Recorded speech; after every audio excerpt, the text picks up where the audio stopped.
Jadi kemarin tanggal 31 Januari kita sandar di Pelabuhan Boryong, Korea, dan kita mendapatkan inspeksi yang diadakan oleh charter, dalam hal ini Komipo, perusahaan PLTU-nya Korea. Dan inspeksi ini merupakan pemeriksaan kapal untuk memastikan bahwa kapal ini sesuai dengan standar yang ditentukan oleh charter dalam hal ini. Bagi yang belum memahami dan belum tahu bahwa di kapal itu banyak sekali inspeksi, banyak jenisnya, dari mulai class inspection, port state control inspection, flag state inspection, dan juga ada yang disebut dengan vetting inspection. Apa sih bedanya di antara mereka? Ada yang banyak yang nanya kepada saya, apa sih bedanya class inspection, class survey, kemudian port state control inspection? Nah, sebelum membahas satu persatu, jadi kita akan bercerita dari mana sih asal mula inspeksi itu. Jadi ceritanya begini, ada yang disebut dengan IMO, International Maritime Organization, adalah sebuah badan subsidiari dari PBB atau United Nations, di mana IMO ini mengurusi tentang segala hal tentang kemaritiman, International Maritime Organization. Anggota-anggota PBB yang menyetujui dan menjadi anggota IMO itu secara rutin mereka melakukan assembly ataupun perkumpulan, dan mereka mengadopsi aturan-aturan internasional yang disusun sehingga menjadi sebuah konvensi internasional, misalnya SOLAS, MARPOL, atau konvensi internasional tentang balas handling. Itu semua konvensi internasional. Namanya konvensi itu adalah persetujuan, adalah kesepakatan internasional di antara negara-negara yang bersepakat. Nah, biasanya istilahnya seperti MLC 2006 itu merupakan konvensi internasional yang disahkan oleh IMO, dan negara-negara itu akan meratifikasi. Ketika sebuah negara meratifikasi sebuah konvensi seperti MLC, itu artinya dia menyetujui segala aturan yang ada pada konvensi itu. Nah, IMO mewajibkan semua negara, dalam hal ini contracting government yang menyetujui konvensi itu, yang negara tersebut benderanya dikibarkan di sebuah kapal, dalam artian misalnya kapal ini terregistrasi di pemerintahan Korea, berarti kapal ini berhak untuk mengibarkan bendera Korea di kapalnya, dalam artian kapal ini flag state-nya adalah Korea. Jadi flag state atau negara bendera itu memiliki kewajiban, perintah dari International Maritime Organization berdasarkan kesepakatan untuk memastikan semua kapal yang terregistrasi di negaranya itu memenuhi persyaratan-persyaratan yang ditentukan oleh konvensi internasional. Namun, hambatannya, kapal bisa saja diregistrasi di sebuah negara tapi tidak pernah masuk ke negara itu. Misalnya, banyak kapal yang terregistrasi Marshall Island, atau misalnya terregistrasi di Panama. Padahal kapal itu belum pernah masuk ke Panama misalnya. Bisa saja hal itu terjadi. Nah, penegakan hukum ataupun penegakan aturan konvensi internasional pada kapal tersebut tetap menjadi tanggung jawab flag state, dalam hal ini misalnya Panama. Namun, pemerintahan Panama atau administration dari Panama itu tidak selalu bisa memastikan dan tidak selalu bisa mengunjungi kapal, dan kapal tidak selalu masuk ke negara itu. Sehingga flag state administration, negara bendera, administrasinya itu pemerintahnya, menugaskan sebuah organisasi atau recognized organization, misalnya class. Nah, di situ dikenallah class.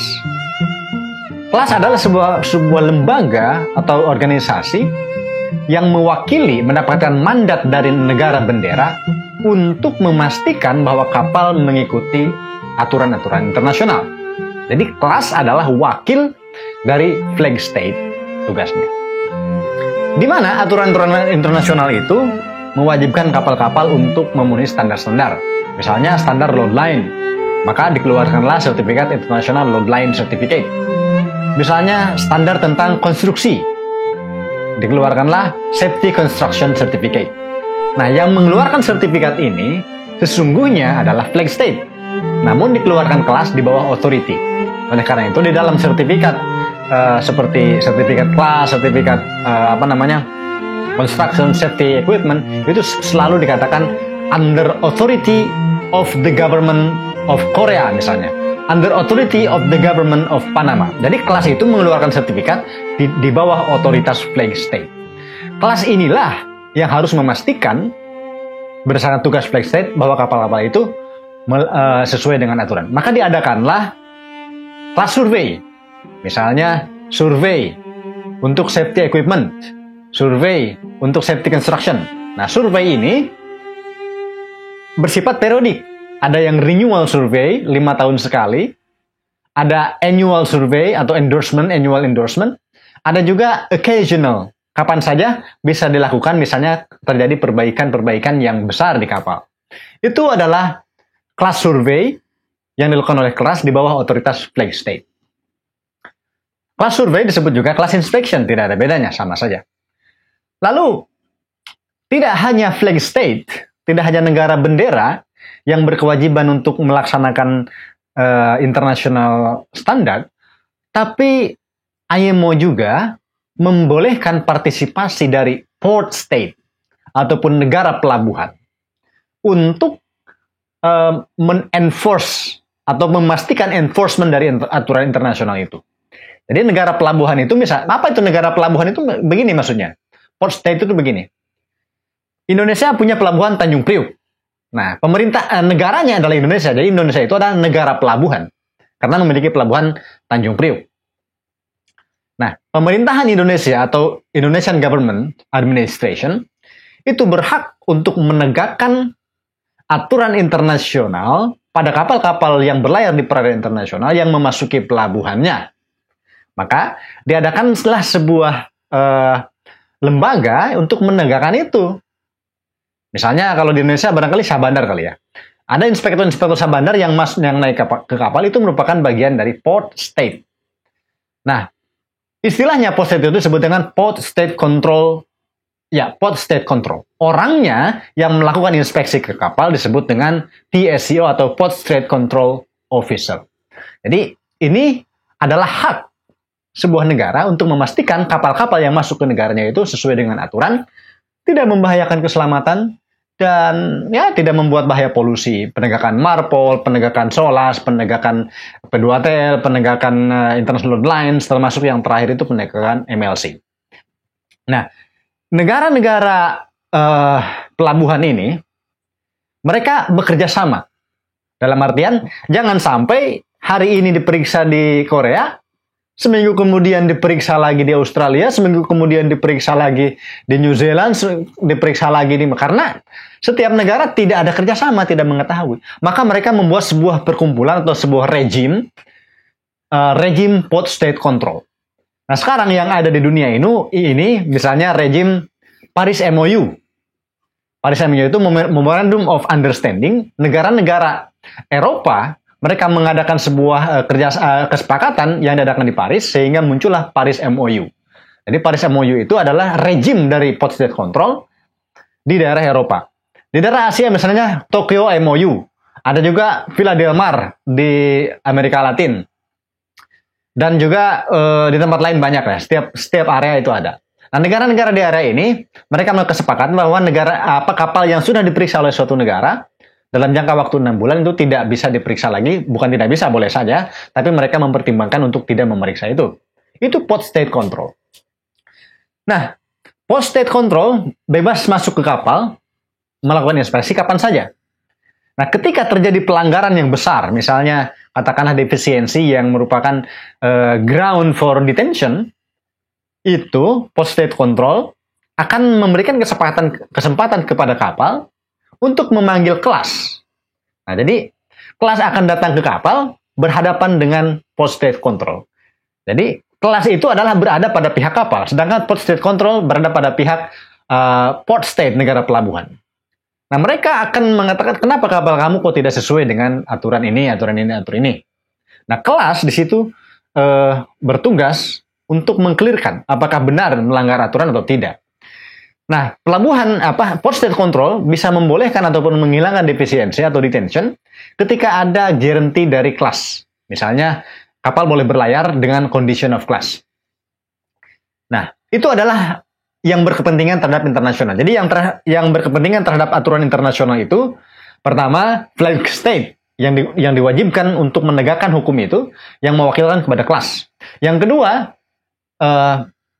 port state atau negara bendera, mereka menegakkan hukum internasional atau aturan internasional berdasarkan haknya memberikan tugas kepada port state control officer. Yang ketiga, yang berkepentingan terhadap aturan internasional penegakannya di kapal itu adalah lembaga-lembaga yang terkait dengan bisnis. Misalnya charterer, shipper yang memiliki kargo. Itu mereka memiliki hak juga untuk menegakkan aturan internasional untuk memastikan bahwa kapal-kapal yang mereka charter, yang membawa kargo mereka itu sesuai dengan standar sehingga tidak membahayakan kargo mereka dan menguntungkanlah bagi bisnis mereka. Maka diadakanlah yang disebut dengan itu inspeksi yang diadakan oleh dengan alasan bisnis. Itulah yang disebut dengan vetting inspection. Jadi vetting inspection itu bisa berdasarkan permintaan dari charter, shipper yang punya kargo, bahkan owner bisa meminta vetting inspection. Banyak perusahaan yang melakukan melakukan service untuk vetting inspection, misalnya Pak Marine atau RightShip atau misalnya DNV. Nah, perusahaan-perusahaan ini melakukan vetting inspection berdasarkan suatu rejim ataupun rejim itu semacam kesepakatan standar-standar yang diaplikasikan terhadap kapal-kapal jenis tertentu. Misalnya, vetting inspection untuk bulk carrier itu biasanya dilakukan oleh RightShip. Makanya dikatakan RightShip vetting inspection.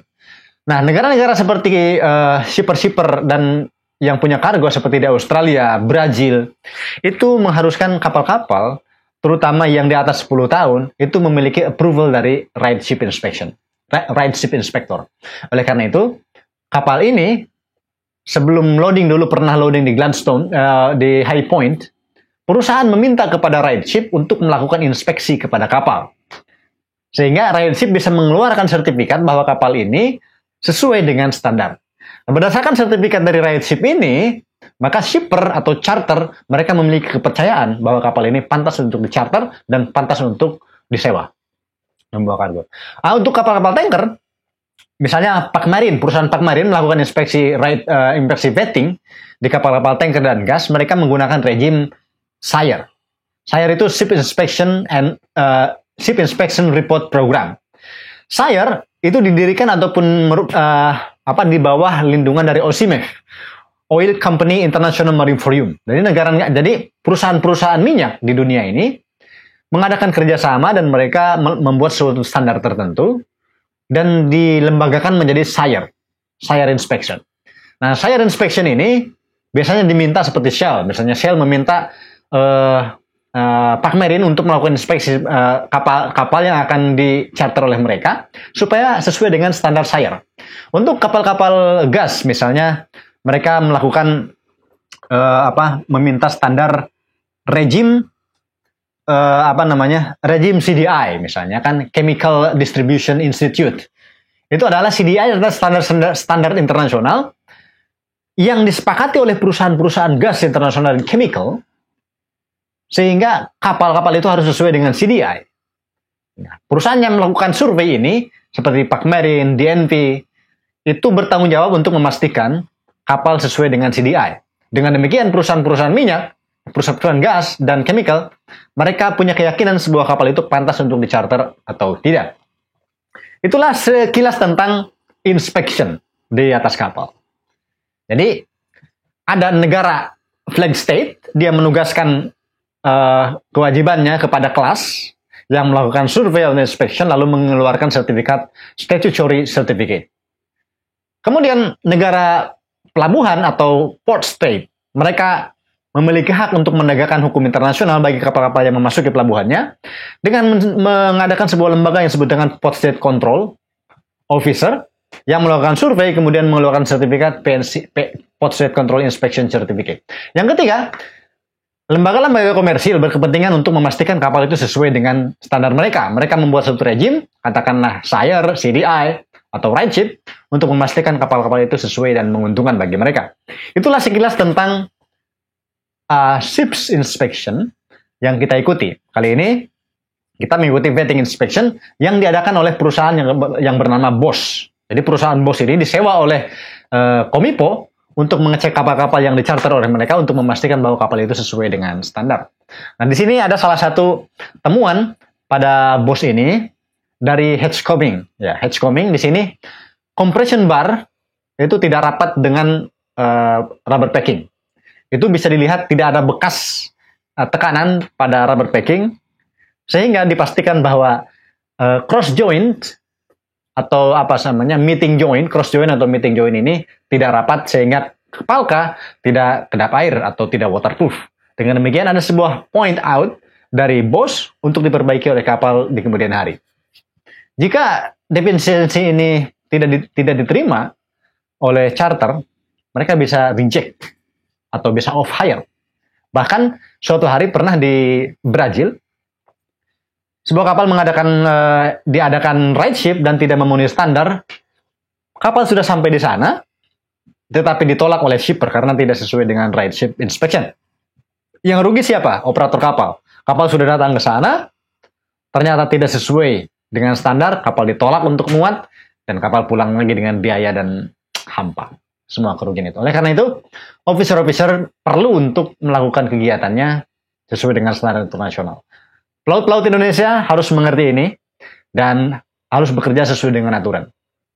Jangan asal-asalan, karena itu adalah menyangkut harga diri, menyangkut kompetensi, dan menyangkut harga jual pelaut Indonesia di masa depan. Saya berharap dengan adanya video dan channel ini, saya bisa memberikan andil barang sedikit kepada kemajuan pelaut Indonesia di masa yang akan datang. See you next time.